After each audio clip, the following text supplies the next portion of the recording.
पंचवटी पहुंचकर लक्ष्मण ने गोदावरी नदी के किनारे बड़ी सुंदर कुटी बना ली।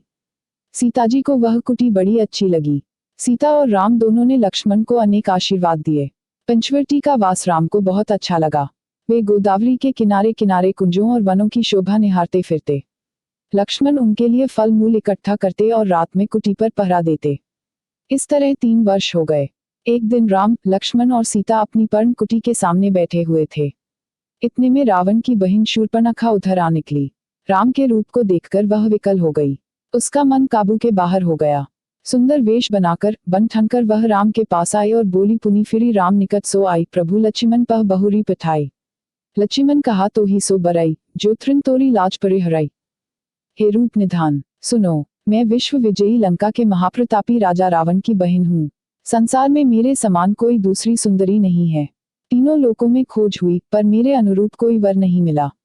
इसलिए अब तक कुमारी ही हूँ। तुम्हें देखकर मन में आया है कि विवाह कर लूं। मेरी तुम्हारी जोड़ी अच्छी रहेगी। तुम्हारी यह स्त्री सीता बड़ी अभागिनी और कुरूप है। इसे छोड़ो और मेरे साथ रहकर महलों में भोग विलास करो। राम को उसकी निर्लजता बहुत बुरी लगी, परंतु वे हंसकर बोले, देवी, तुम लक्ष्मण के पास क्यों नहीं जाती?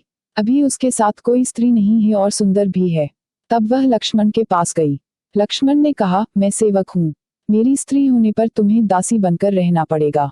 राम के ही पास जाओ, वे राजा हैं। शूर्पणखा फिर राम के पास पहुंची और राम ने उसे फिर लक्ष्मण के पास लौटा दिया। इस प्रकार जब वह कई बार आई गई तब खिसिया गई और सीता की ओर मुंह फाड़कर दौड़ी। राम का संकेत पाकर लक्ष्मण ने उसके नाक कान काट लिए। वह जिधर से आई थी उधर ही रोती चिल्लाती भाग गई।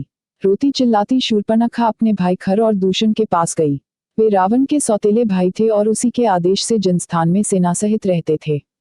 त्रिशिरा उनका सेनापति था। बहन की दुर्दशा देखकर खर ने शूर्पणखा से सारा हाल मालूम किया और अपने सैनिकों की एक टोली राम को मारने के लिए शूर्पणखा के साथ भेज दी। राम ने बात ही बात में सब राक्षसों को मार डाला। शूर्पणखा फिर खर के बल पौरुष को धिक्कारने लगी। एक मनुष्य द्वारा अपना अपमान देखकर खर को बहुत क्रोध आया। अपनी समस्त सेना लेकर उसने राम पर चढ़ाई कर दी। उधर बड़ी भारी सेना आते देखकर राम ने सीताजी को लक्ष्मण के साथ सुरक्षित स्थान पर भेज दिया और स्वयं युद्ध के लिए तैयार हो गए। राक्षसी सेना ने पंचवटी को चारों ओर से घेर लिया। राम ने देखते देखते हजारों राक्षसों को मार डाला। दूषण और त्रिशिरा के मारे जाने पर महारथी खर राम से युद्ध करने के लिए आया। खर ने घोर संग्राम किया। एक बार तो उसने राम का कवच ही काट डाला और उनको लहूलुहान कर दिया। राम ने क्रोधित होकर उसके सारथी और घोड़ों को मार डाला और रथ को चूर चूर कर दिया। तब खर गदा लेकर घोर संग्राम करने लगा। शत्रु को महाप्रबल देखकर राम ने अगस्त्य ऋषि का दिया हुआ वैष्णव धनुष हाथ में लिया और उस पर इंद्रबाण रखकर पूरी शक्ति से चला दिया। बाण खर की छाती में लगा। उसका हृदय फट गया। 1.25 घंटे के युद्ध में अकेले राम ने 14 सहस्त्र राक्षस मार डाले। जनस्थान से राक्षसों का भय सदा के लिए मिट गया। खर के मारे जाने पर देवताओं ने आनंदित होकर फूलों की वर्षा की और तरह तरह के बाजे बजाए। अगस्त्य ऋषि ने भी आकर रामचंद्र जी को बधाई दी। इतने में सीता सहित लक्ष्मण भी आ गए। राम को सकुशल देखकर दोनों बहुत हर्षित हुए।